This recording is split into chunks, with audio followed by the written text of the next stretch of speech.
Hello, everyone. My name is James Whitcomb. I'm the candidate coach. Thank you very much for joining me today for our session, How to Create an Amazing Resume. Over the next 45 minutes to an hour, I'm going to talk to you about why having a resume is important, how you can really use yours to your advantage, and what recruiters are going to be looking for, particularly in 2022. Now, for most job seekers, and you're probably the same, you put a lot of time and effort and energy into your resume. You put more time, effort, and energy into your resume than probably any other part of the job application process. For some people, their resume has been a document that has kind of evolved over the years. You might have written it 15 or 20 years ago, and as your career has progressed, and you've moved along with your work, you've kind of continued to update and change and add to your resume. Or perhaps you're at the start of the journey. Maybe you're a student and you're about to put your resume together for the first time. One of the great things about resumes is they can always be improved. They can always be improved. And so hopefully in your time with me today, you can improve your resume, even if it's only by doing one or two things. So don't be worried if you go through our workshop today and you think, hey, I'm doing most of these things that James says. That's fantastic. But if you can improve your resume by 1 or 2% today, that could make all the difference. Because when you're looking for work, it's always a competitive process. And the resume is often where we start as recruiters. Alrighty, I'm just going to do a few things here to share my screen with you today. We are coming to you live today via our YouTube channel, live via our LinkedIn and Facebook and Twitter pages. We're also coming to you live via many of our partner sites as well. So if you're watching on one of our partner sites that we provide candidate coaching services to, thank you very much for joining with me this morning. Okay, my quick couple of things that I need to run through you from a housekeeping point of view. If for any reason I do drop off the line, please wait for me to rejoin. I am coming to you live today. This is not pre-recorded. We're coming to you live. You can ask any questions that you like in our chat function, and we will answer them as we're going along. But just occasionally something happens and I drop off the line. If it does happen today, and it probably won't, just wait for me to rejoin the workshop. Ask lots of questions. As I mentioned, we've got a chat function today. And you can ask questions as we're going along and we'll answer them for you in real time. Or if you'd like to wait until the end of the session today, we'll also be able to answer your questions there too. But it's a really good idea to take lots of notes. Take notes as we're going along, because often when you're learning, when you hear something for the first time, that's a really powerful way for that message to be received. So how you hear something and how it resonates with you the very first time you hear it is really powerful. So remember how something stands out to you in the moment, and you can do so by taking lots of notes. But also, you can watch a recording of today's workshop. It will go straight onto our YouTube channel. So you can watch a recording of this workshop again. You can share it with any of your friends who might be looking for work if you like, but it will be there for you to access again at any time. And as I mentioned, further live Q&A in the chat function at the end of the workshop today. A little bit about me before we get any further. As I said, my name is James Whitcomb. I'm the candidate coach. I'm also a director at Smart Recruitment. So Smart Recruitment, we're an agency, and I've been employed at Smart Recruitment since 2005. And over that time, I've conducted over 3,000 interviews. I've conducted over 600 assessments. And I reckon I've read over 100,000 resumes. I think I've read over 100,000 resumes. I've seen some of the most amazingly good resumes, and I've seen some of the worst resumes that you can imagine. But there's not always a correlation between a good candidate and a good resume. So this is what a lot of people don't understand. They think, well, if my resume, if my skills and my experience aren't good, I really can't have a resume. That's not correct at all. You can have a wonderful resume. You can have a well laid out, planned, and eye-catching resume that really sells and promotes you, even if you've only got a little bit of experience. And I've seen people with less experience and less qualifications have a better resume, and therefore they leapfrog the candidates who might actually be better at the job, but their resume is not laid out in the right way. So hopefully throughout today, you'll be able to pick up some tips to really improve that resume. I've placed over 1,000 people into jobs and launched the Candidate Coach in December 2019. So we've just turned 2. And the candidate coaching platform that we're meeting on today has a whole range of resources for you, whether it is resume and cover letter templates, whether it's watching video coaching, attending future live webinars, whether it's getting some support for your mental health while you're looking for work, which is something we're really passionate about. Our candidate coaching platform has a lot for you. Alrighty, I want to start off with a question. I want you to answer this question. Feel free to type it in wherever you're watching from into the comments box. But how are you feeling today? How are you feeling today? If you had to pick from this list of emojis that are on the screen, what would you choose? How would you describe your mood today?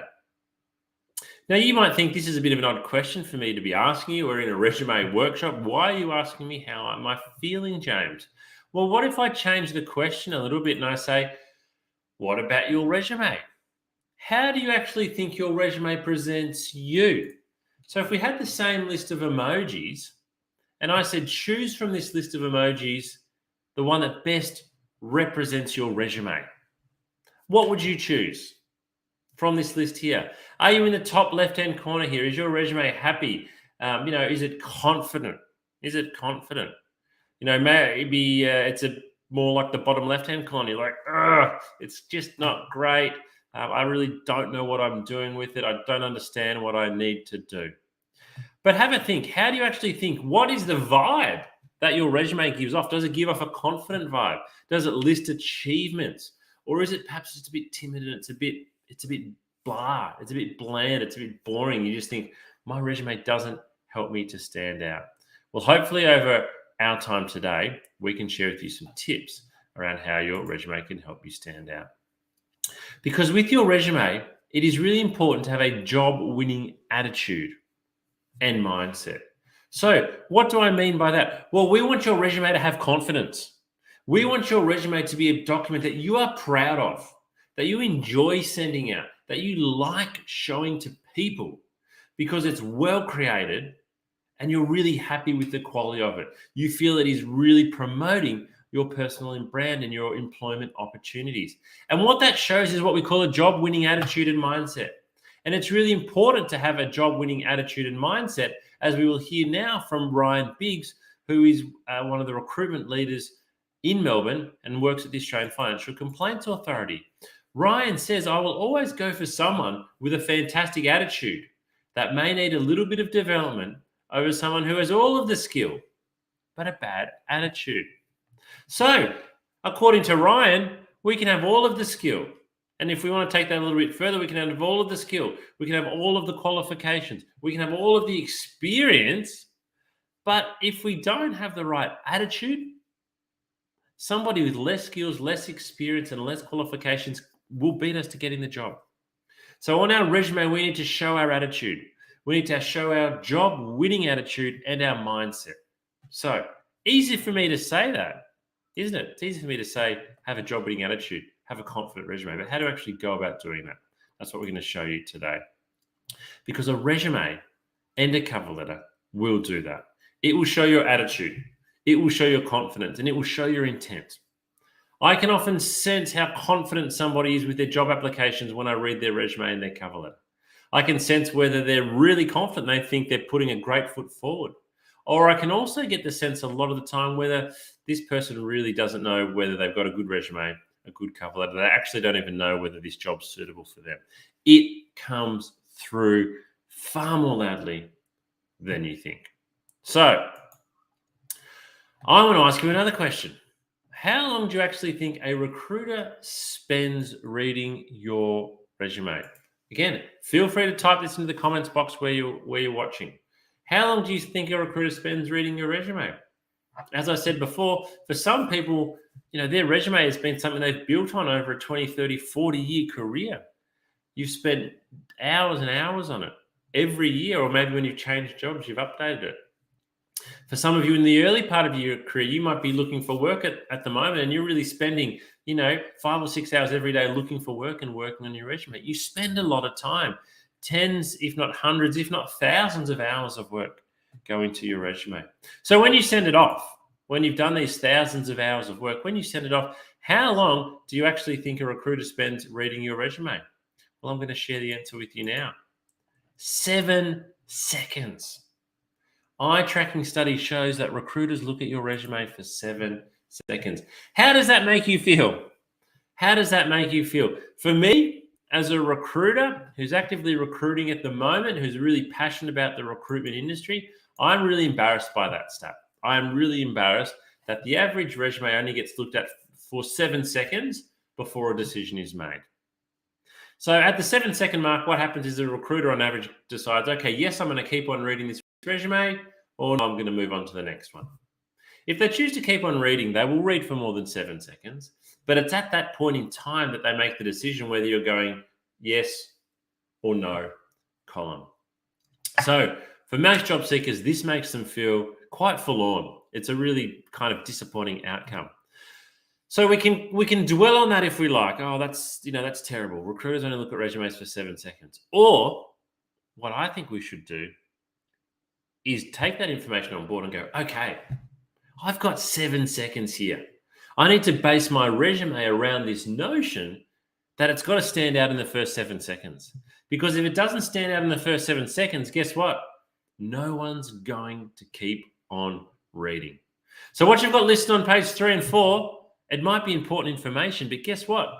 Is a recruiter going to get to page 3 or 4 in 7 seconds? Definitely not. They're really probably only going to be looking at the front page. So let's have a look into this article in a little bit more detail and find out what we can learn. So I'm going to read this to you, and if I look like I'm looking over here, that's because it's where my presentation screen is. We're going to focus on dot points 2 and 3 here. So resumes that succeeded in capturing the recruiter's attention featured simple layouts with clear sections and heading titles. Resumes organized by E or F pattern reading tendencies also did well, especially when they utilized bold titles and bulleted accomplishments. So a couple of key takeaways there. Simple layouts. We need to keep it simple. We need headings. We need titles. We need E or F pattern. So you might be wondering, well, what's the E or the F pattern, James? Imagine a piece of paper with a big capital E or a big capital F. So what we mean is we've got a couple of bold things, but a lot of things are mainly coming off the spine. They're coming off that vertical line of the E or the F. We need bold titles or headings, and we also need dot points. We love to read dot points. Final dot point. Resumes did not fare well when they were hindered by cluttered layouts, a lack of white space on the page, multiple columns, and long sentences. A lack of section or job headers also turned off recruiters, as did text that didn't flow down the page or draw the eye down the page. So we want it to be really easy to read. And a lot of people don't leave white space. They really do sort of cramp it up a little bit. They cramp it up a little bit and put too much stuff on the page. And it's really hard for us to read. It's really hard for us to read as recruiters because there's too much information there and it's not well organized. It doesn't have the headings and it's not bulleted accomplishments. So focus, maybe take a screenshot while we're here. Dot point number 2, this is what we need to do. Simple layouts, clear sections and heading titles, bold titles and bulleted accomplishments. So effective resume writing, let's get stuck into it. What actually is your resume? So let's start off by defining what your resume is. Well, it's a factual account. It's a factual account of your employment and your study history. So when we say factual, it's got times, dates, location, people's names, duties and responsibilities, company names, places, educational institutions. So it's factual. But it also needs to highlight your skills and abilities and sell you. Your resume needs to sell you. Selling yourself is so important. So my question to you, does your resume sell you? Do you think that your resume sells you? My brother recently sold his house and I'd visited his house a number of times. He had a lovely house. It was quite nice. When they listed the property for sale, the description was fantastic. It talked about some of the things I hadn't even realized about the house. When I looked at the photos of the house, I was like, wow, these photos are amazing. His house looks awesome. What the real estate agent and the person taking the photos and writing the description had done is they had focused on selling the features of the house. There was no trickery. They'd not lied in anything, but they put the camera in the best possible angle, or they described the features that really stood out. Did they mention some of the things about the property that were a bit tired and dated? No, of course not. Did they take photos of the room that were a little bit dark and dingy? No way. Of course not. They highlighted the best parts of the property because they want to sell it. That's the attitude you need to take when you are looking for work. You need to sell yourself. You need to promote yourself. You need to be telling everybody that is looking at your resume and cover letter what the best aspects are of you, what you are going to bring to the job. Because you want someone to buy you. A bit like a real estate agent and a vendor want someone to buy their house, you want an employer to buy you. And they're not going to buy you unless you sell yourself. So my number one resume rule, and the thing that we'll keep coming back to today in our resume workshop, and we'll mention in our cover letter workshop, which normally follows our resume workshop later in the week, is that your resume needs to sell you. Sell, sell, sell. Think about it when you go for a drive in your car next. Notice the billboards on the side of the freeway. Notice the advertisements on the bus stop. Notice all the things around you that are trying to sell products. That's what you need to do on your resume. You need to be selling you because your resume is you. It's your personal brand. It is you on paper. Let's mention the best things about you. It's an advertisement. It needs to promote you. It needs to sell you. Okay. Hopefully I'm getting my point across here. Hopefully you can see after reading 100,000 resumes how passionate I am for you to be selling yourself on paper. So what do we actually need to stop doing then? Because there's some starting things, there's the stopping things. First of all, we need to stop thinking of our resume as dry. Stop thinking of it as a boring academic document. Your resume is not boring. It doesn't need to be boring. It doesn't need to be dry. It doesn't just need to be black, boring words on a boring white piece of paper. We need to start making it come alive. Making it come alive. We need to make it modern and updated and fresh and now. We need it to highlight how good we are. So again, we're coming back to we need to sell ourselves with our resume. We need our resume to highlight how good we are. Okay, we need to think of it as a fluid document. So what I mean here is, again, a lot of people, they will work on their resume and they'll finish it and they'll go, okay, I've finished working on my resume. I'm now going to go and apply for jobs. And they go and apply for 20 jobs over the next 2 weeks and they use the same resume. This is a huge mistake. It is a huge mistake. Your resume is a fluid document. It needs to change for every single job that you apply for. Every single job you need to send a different resume to. You might be sitting there thinking, James, that's so much work. I'm not asking you to rewrite your whole resume every time. You might only need to change 1 or 2 things on your resume. But let's go back to the 7-second rule. We've got 7 seconds to impress someone. 7 seconds to make them want to keep reading our resume. Is the key information for that one job standing out? Even if you are applying just for customer service jobs, you need to tweak your resume each time to make sure that your skills, experience, and achievements are really coming out clearly for that one job. For that one job. I suggest you apply for each job like it's the only job you can ever apply for. If you could only ever apply for one more job, how much effort would you put into getting your resume and cover letter right? All right. First step. So we need to learn to walk here. No, crawl before we can walk. Crawl before we can walk, and then we can hopefully run. But we need to crawl first. And the crawling, or the first step, is basic resume structure. So I can give you lots of tips and lots of tricks and templates, and we can talk about graphic design and things like that. But if our basic resume structure isn't there, well, it's like trying to put icing on a cake that's horrible, you know. it might look a little bit good on the surface, but as soon as you cut into it, there's absolutely nothing there because the structure is not great. Alrighty, let me zoom in on this. So I'm going to share with you a couple of different screenshots of resume templates that I've created. So basic resume structure. What have we got here on the screen? All right, let me talk you through a couple of things. Okay, up the top, we've got the person's name.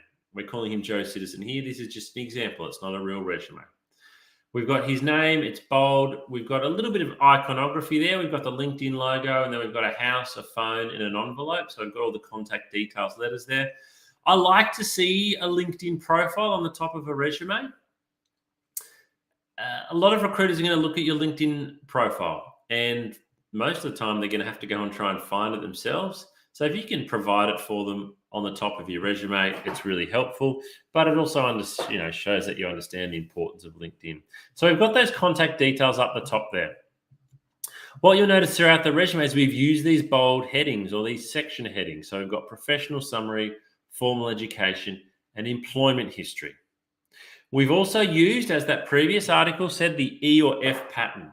So you'll see we've actually got a thick line down the side here, but we've got 2 or 3 or 4 strong lines coming off it. So it kind of looks like an E or an F. But we've used a little bit of color as well to separate those sections in that soft orange line. All right, so professional summary. Now, some people might call this introduction. Some might call this objective or statement or career overview. But your professional summary here is 1 paragraph, 2 absolute maximum 3 sentences, and certainly no more than 4 or 5 lines. But it's a summary or a statement. And this is one of the things we need to change for every single application. So we want our statement here to be a bold statement saying who we are and why we want this job. Who we are, why do we want this job? So if you have something really generic and bland, it won't get read very often, or it will sound very generic and bland because the recruiters can tell when there's a bland introduction or professional summary there. So be really punchy here. Mention what your key skill is or your 2 key skills relevant to the job, why you're applying. It's a mini cover letter. It's a mini elevator pitch. It's 1 paragraph long.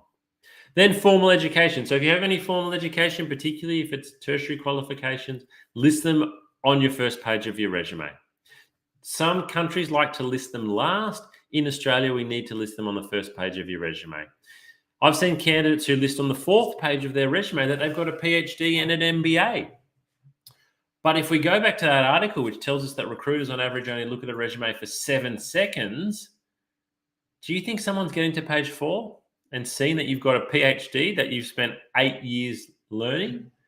No, you've got to have your formal education on the first page. We then move into employment history. This is the way I would encourage you to lay out your employment history. So we have the company, we have the years. If it's been more than 3 years, I would just leave the year. If it's been less than 3 years, I would include the month. So you might say February 2019 to present. But if it was 2016, it kind of doesn't matter what year because you've been there for a long time. We have the company, we have the company name, we have the title, and then sometimes you might have a line or 2 just about the company, particularly if you're working for an organization that people may not have heard of. You might put a little bit of a blurb so the reader can understand what that organization does. If you've been working at a well-known organization, let's say you're a student and you've been working at McDonald's, you don't need to put an explanation there of what McDonald's is. We then break up each job into 2 sections. I call it primary duties and responsibilities, followed by achievements. Now, you'll notice I use the word primary here, and I've said on this template to list your 6 primary duties. So you can only list 6. That's why we call them primary, because your job has far more than 6 duties, but here we can only list 6. So you need to pick 6 primary duties that are relevant to the job you're applying for. So this is, again, where I come back to the reminder for you that your resume is a fluid document and you must tailor it for each application. You can only put 6 dot points in here. So look at the job advertisement and put 6 dot points on your resume that the job advertisement wants to see. Then for the next job advertisement, if it's not asking for the same 6 things, we need to change them. We don't lie, we don't make stuff up, but we can only pick 6 things here. So we need to pick the 6 things that are going to sell us for this one job at this one time. And then underneath that, we have achievements. And I've got list 3 to 4 achievements that you made in the role. Really important to list some achievements here. And I'm going to talk to you and show you how to do that a little bit later on. But achievements is really about where we sell ourselves the most. This is where we sell ourselves. Your primary duties and responsibilities, most of the recruiters know that. And I'll use McDonald's again as an example. I've got a pretty good understanding of what somebody does if they work at McDonald's or KFC or something similar. I know what you did. But it's your achievements that show me how well you did it. And that's how you can stand out from other candidates, by showing how well you did and listing your achievements. It's absolutely critical. All right, let's have a look. Let's have a look at another template. This one here. So we've got a slightly different layout here. What you'll notice, first of all, though, we've got clear different sections. Again, I've used some lines, some straight lines here, and we've put in another category down the left-hand side. So let's start with the top. We've got name, address, email, LinkedIn profile. So we've got those details on the top left here. We've got the introduction again at the top, whether it's introduction, career summary, a resume objective, whatever you like to call it. We've got education, and then we've got employment history. And again, we're following the same in terms of what we're writing for each section as per the previous resume. So we've got title, company, a little bit of an introduction. We've got 1, 2, 3, we've got 6 dot points here with the primary responsibilities, and then we've got some key achievements. So one of the biggest differences, or the biggest difference on this resume, is we've got this skills and attributes column here, but we've also put it to the side of the rest of the resume. Now, some job types or some industries, and IT is one of these, skills and attributes, maybe it's IT qualifications or programming languages, are really, really relevant, and a lot of candidates need to have those on the first page. I like this layout because it makes it easy to read, and it's putting them to the side. It's not saying they're any less important, but it's kind of like saying, here's some supplementary information. Now, the great thing about both of these templates is you can go and download these templates from our candidate coaching platform. So go and get access to those, and you can complete them with your own details. So that's step 1, basic resume structure.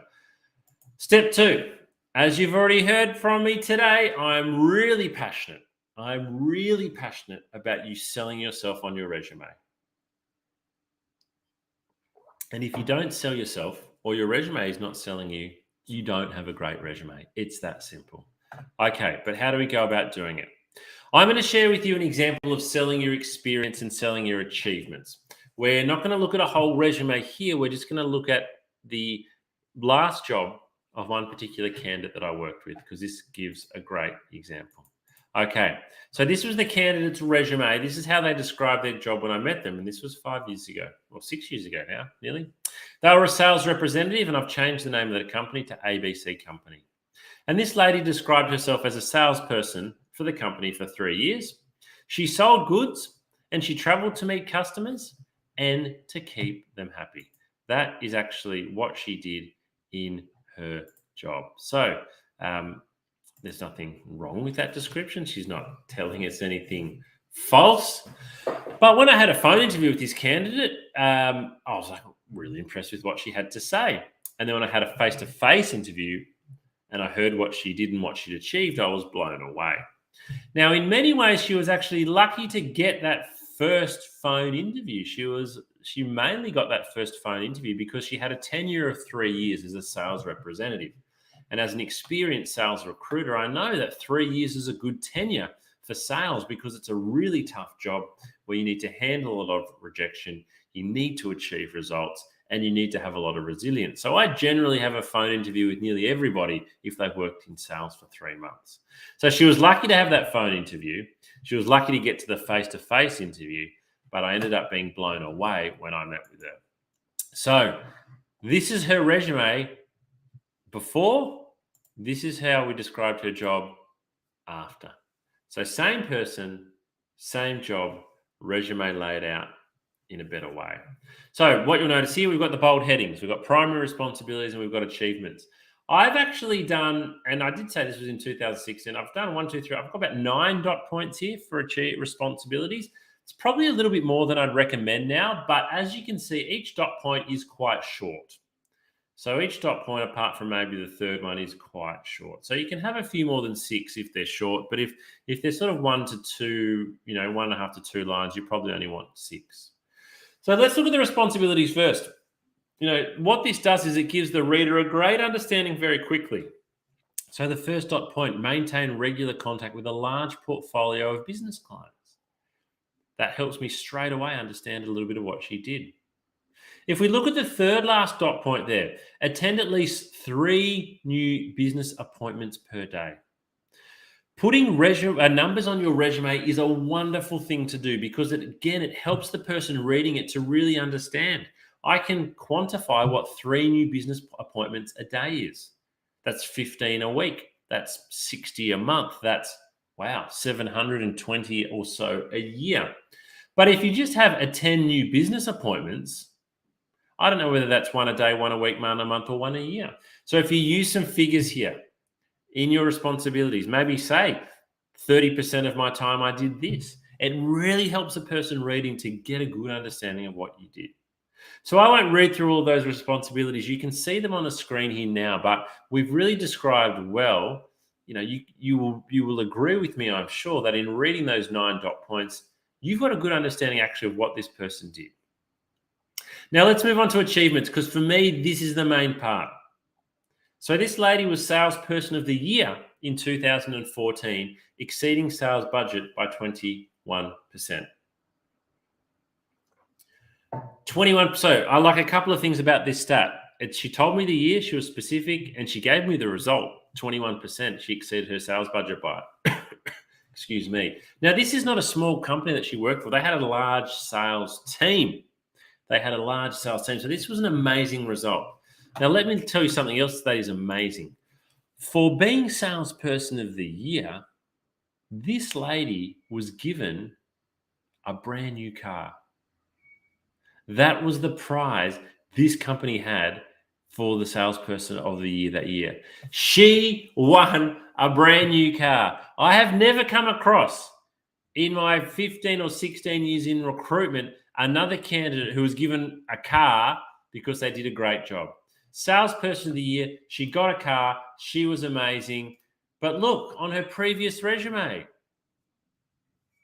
she's not Salesperson of the Year here. She hasn't mentioned it. How do I know if it's not mentioned on your resume? You've got to have the details there. She had some other achievements too. I won't read through them all with you, but you can see the point that I'm making. Your achievements are so important. Now, you might be sitting there thinking, well, James, look, it's all well and good for somebody to put Salesperson of the Year to have, I got 21% of my sales budget. I work in a role, for example, where we don't have targets. So the question I'd like to ask you, if you are struggling to come up with some achievements on your resume, here's what I'd like you to do. I want you to think about what you did when you started in your current job. What were the duties and the responsibilities that you had when you began, when you started over here? Now, at the end, if you're thinking of leaving or just you're a little bit along the journey, think about what you're doing in the job now. What are some of the extra duties and the responsibilities you have now that you didn't have when you started? Maybe, for example, you have been asked to help train staff. That's an achievement. You could put that on your resume. I have been asked several times to help train, maybe onboard staff. Maybe you've been given responsibility to lock up the store now at the end of the day. You weren't asked to do that for your first 12 months, but now you are. There's lots of things you can list as achievements. What we're really aiming to do here is to sell ourselves and to show that we understand we've done a good job and to promote ourselves. So if you put on your resume that you regularly help train new staff, that you've been given the keys to lock up the store, and that your manager often asks you to cover shifts, for example, you're showing some pride. You're showing pride in your work. And sometimes that is all it takes. We are looking at lots of resumes. We are looking at lots of resumes every day from a recruitment point of view where people have done the same thing. So you want to make yours stand out, and you can sell your achievements, and that will really help. All right, third step. Let's make our resume visually appealing. Now, when we talk about making resumes visually appealing, a lot of this is going to come down to personal preference and personal branding. There is no right and there is no wrong here. The good thing is there is absolutely nothing wrong with having a resume that is visually appealing. So I'm going to show you now a really good shortcut. How can we do this in a way that makes it really easy? All right, so I'm going to show you now a website called Canva.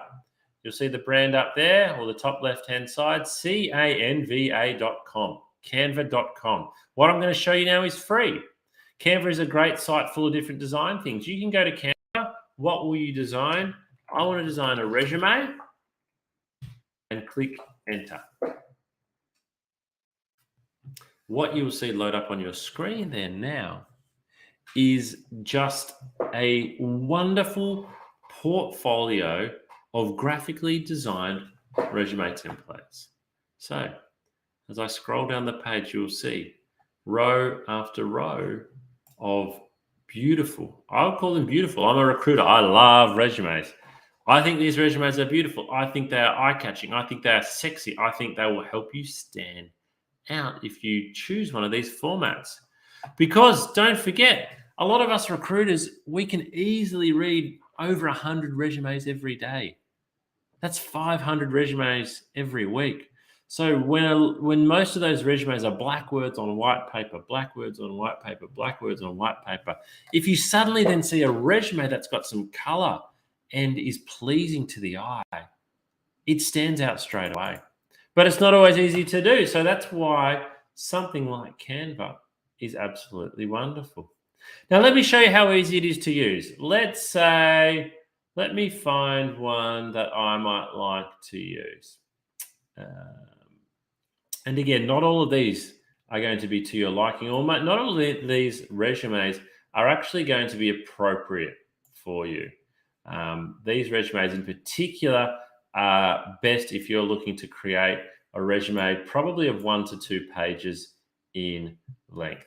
Let's just say, for example, this one here, Chiaki Sato. Let's just say I like this one here and I want to make that my resume. You simply click on the resume. It then opens it up for you. I might zoom in a little bit so you can see what I'm doing here. And then everything here is editable.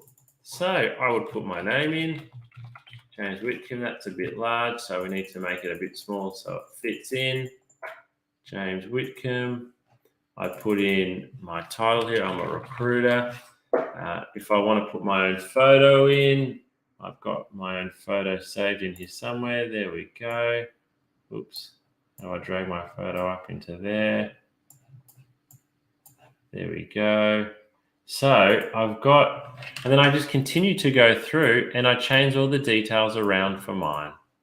So obviously you don't leave any of the details here. Oh, I'm wearing the same shirt and jacket. That's coincidence.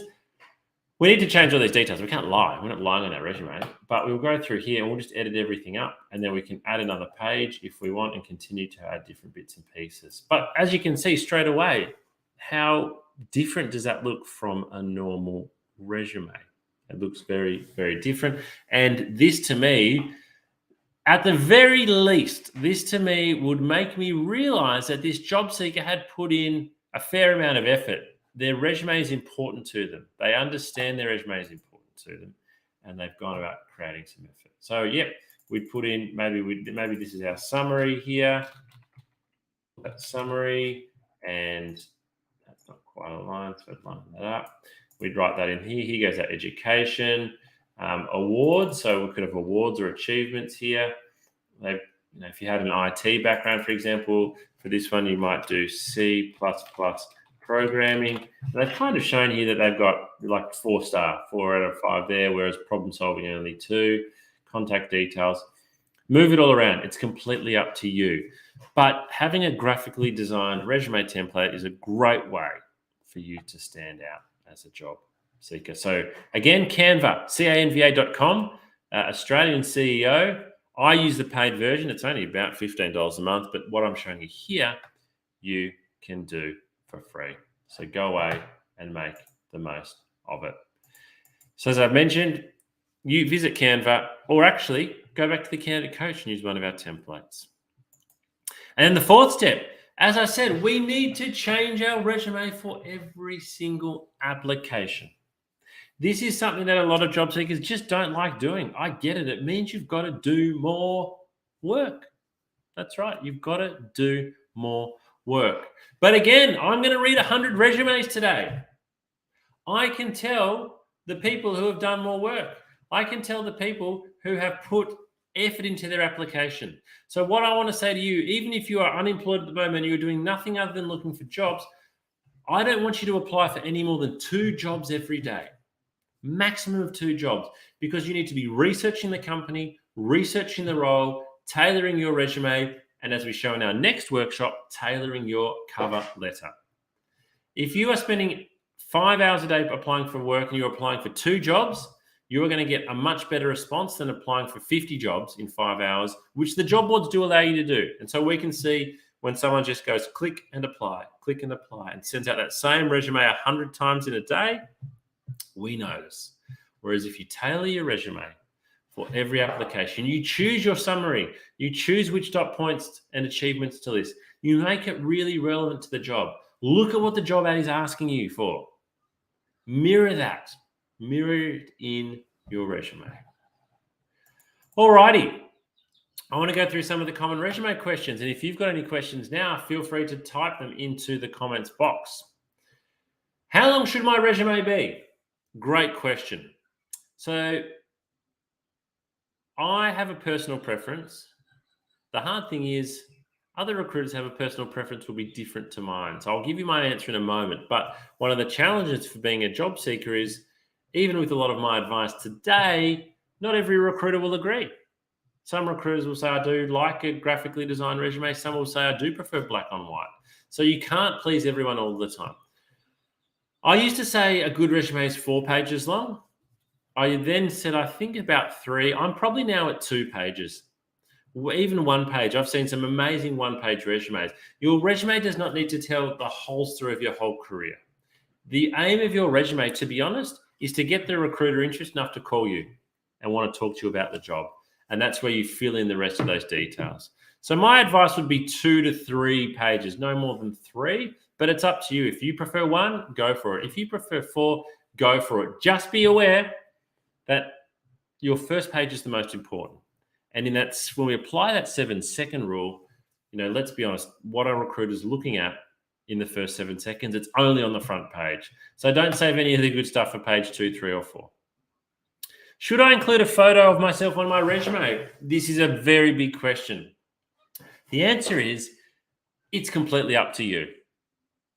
So what have I said to you several times today? Your resume needs to sell you, needs to promote you. It's an advertisement for you. It's your personal brand. So let me ask you this. If you put a photo of yourself on your resume, do you think this helps to sell you? Do you think it actually detracts you from your chances of getting the job? Only you can answer that. Only you can answer that. What you need to be aware of if you put a photo on your resume is that people are going to judge you based on your appearance.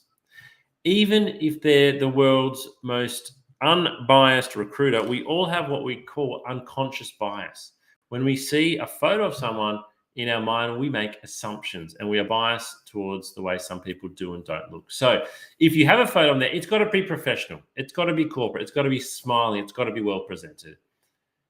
If you want to put it on there, go for it. If you don't want to put a photo on your resume, don't worry about it. A lot of candidates get angst over whether or not they should or shouldn't put a photo on their resume, where it probably doesn't make a big deal either way. Should I include references or academic transcripts on my resume? I like it when a candidate mentions their reference contact details. So the last section on your resume, you might have reference details and you might just have their name and their title. What that shows me as a recruiter is it often makes me think, oh, this person's listed a senior person here that obviously the candidate is confident they're going to get a good reference. Don't include written references and don't include academic transcripts unless you've been asked to. And do you need to include every job that you've ever worked in? My answer is no. My answer is no. If you've had a 25-year career, we want to focus on the last 5 to 10 years. The job you had from 2000 to 2005, for example, the skills and experience you got in that job are not going to be anywhere near as relevant, given it was 20 to 17 years ago, as what you've done now. So normally what I would do is you might list, the jobs from the last 10 to 12 years in great detail. And then, for now, you might have roles prior to 2010, and you might just literally dot point, company name, your title, and the years. Alrighty, so a summary of today. Sell your skills, sell your experience, and sell those achievements. You really need to sell your achievements. Make your resume easy to read. We've talked about this in particular with the layout and design. We need white space, clear section heading titles, and bullet points. It should be visually appealing, and it's okay to be bold. It is okay to be bold, and your resume must be tailored for every single job. Alrighty, if you've got any other resume questions, please type them in now. We are answering your questions as they come in live. So feel free over the next couple of minutes to type the questions in. But just a word, if you are still wanting more assistance, we've got so many resources available for you on our candidate coaching platform. We've got video coaching episodes taking you through the whole journey, whether it's resumes, cover letters, interview techniques, salary negotiation, the whole lot. We've got those templates that I mentioned you can download. We've got downloadable interview questions based on individual industries. We have online assessments you can take. Practice your skills for the job you're going for. We have checklists like the video interview checklist you can see on the screen there now, which will help you to make sure you're best prepared for a video interview. We have articles that you can read. We have specific advice and tools for executive job seekers, and we have mental health support. And all of this, as well as our live upcoming workshops. We run 8 workshops most months of the year, 2 to 3 workshops most weeks of the year. All of this is available for you for free on your candidate coaching platform. Would love to get your feedback from today. Please take some time to complete the 2-minute survey. You will see that on your screen now. We would also love for you to follow us on LinkedIn. We post a lot of information on LinkedIn, a lot of tips, a lot of tricks, a lot of tools. We advertise all of our upcoming workshops. So please follow our LinkedIn page. That is The Candidate Coach, all one word, but maybe take a screenshot of that because we're about to move on. We've got some questions coming through in the chat. I'll answer those just in a moment via the chat. But we'll finish today with this particular video. This video here is really important to us because a lot of people, whoops, what have I done there? Gone to the wrong screen. A lot of people do struggle with their mental health when they're looking for work. And it's not something that anybody should be ashamed of. So in this video, we're going to show you how to look after your mental health when looking for work. We look forward to seeing you at our next workshop. Thanks very much for joining us today. The chat function will be open until there's no more questions. Enjoy the rest of your day.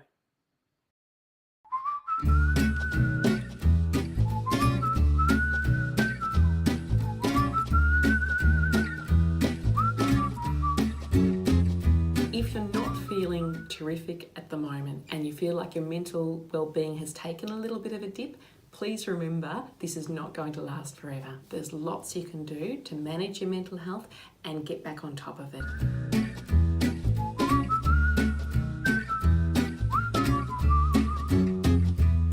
I am Dr. Sarah Barker. I'm a clinical psychologist. I've worked in workplace mental health with Black Dog Institute for the past 7 years.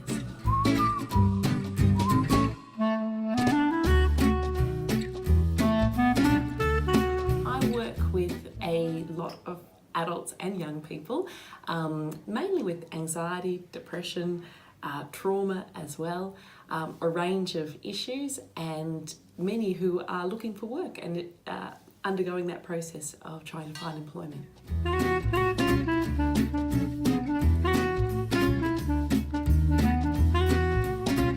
Looking for work causes mental strain because our identity is tied up with our work. Work gives us meaning, it gives us purpose, it gives us company and connection. So it's stressful for lots of reasons looking for work, and it can take a toll on our mental health.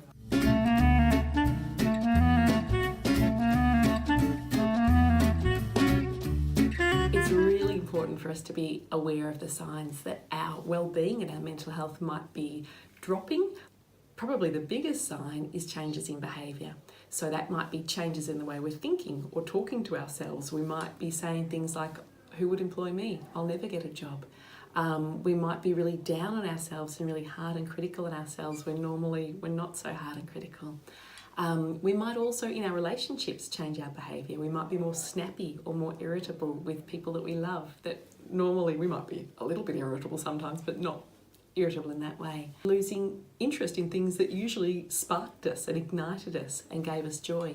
So perhaps usually we like walking the dog and suddenly we start thinking, I can't be bothered walking the dog today. That sort of thing, those changes in behaviour are really significant because they tell us that something's different, and if we're noticing, I suppose, more than one of those and it's affecting the way we feel, and this is over a period of say 2 weeks or longer, then it's a really good idea to have a chat to a GP that you trust, and find out what might be going on, have a discussion and see if there's any physical reasons for that, or if perhaps your mental health and wellbeing might be able to do with a little bit of extra support, and then the GP can refer you on to see a psychologist, a counsellor, whoever is most appropriate for you.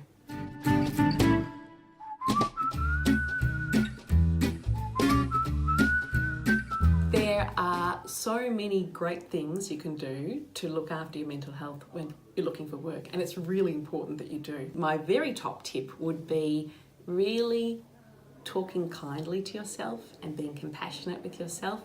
I think when we're looking for work, we can have a lot more questions like, will I ever get a job? Will I ever be employed? It can feel like this could go on forever. So being kind to ourselves and saying things like, it will work out. There will be a day, my efforts will be rewarded. It will just take time. I just need to keep trying. Reminding yourself of your strengths. And that might even be tapping into people you love and asking them what your strengths are, because sometimes it's harder to find them when our mood's a bit low and we're feeling more worried. We can be harder on ourselves. I think that routine is really, really important to our well-being. When we're looking for work, we mightn't have such a regular routine because there mightn't be a 9 to 5 start and finish time for a job, or there isn't. So instead, thinking about looking for work as a job in itself can be helpful. Having a start time and a finish time can be really helpful, and some set tasks that you hope to achieve that day. Purpose is really important too. So purpose might come through routine, but it can also come through other things. Meaning's really important, and our work gives us meaning. So when we're looking for work, meaning mightn't feel like it's there as much. Part of what we can do is infuse those tasks with meaning. So I am doing these things today, I'm looking for work, and that is meaningful in itself because there's an end goal to this. It will be something that's good for me and good for the people that I love as well.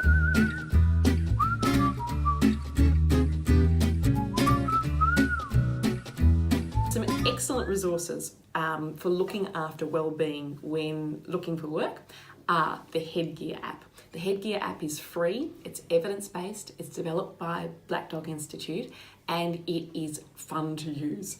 It uses mindfulness, so a technique to really help us relax and reduce physiological arousal, which can often occur when we're feeling anxious. It's got a 30-day challenge, which is just short, bite-sized little challenges to extend your well-being and grow your well-being, and that can be really extra important when we're looking for work. There are also some really terrific resources available through the Black Dog Institute. One of them is a beautiful self-care plan that is encourages you to think about your top coping tips, the things that personally work best for you, that are positive coping strategies. Another really good resource is through Beyond Blue, and they've got some excellent resources to look after mental health while looking for work, and also when people are recently out of work as well.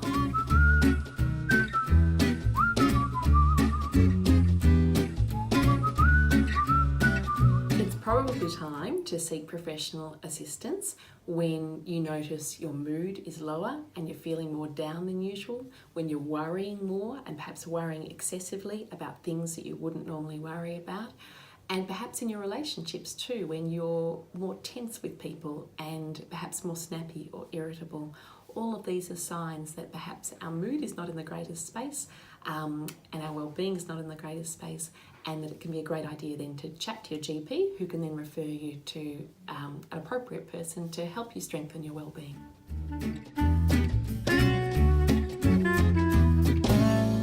It's very common for people to have a dip, but please know that that's not going to last forever, and that there's lots you can do through looking after yourself, but also through getting access to professional support that can really give you a boost again and get you back feeling good as you're looking for work.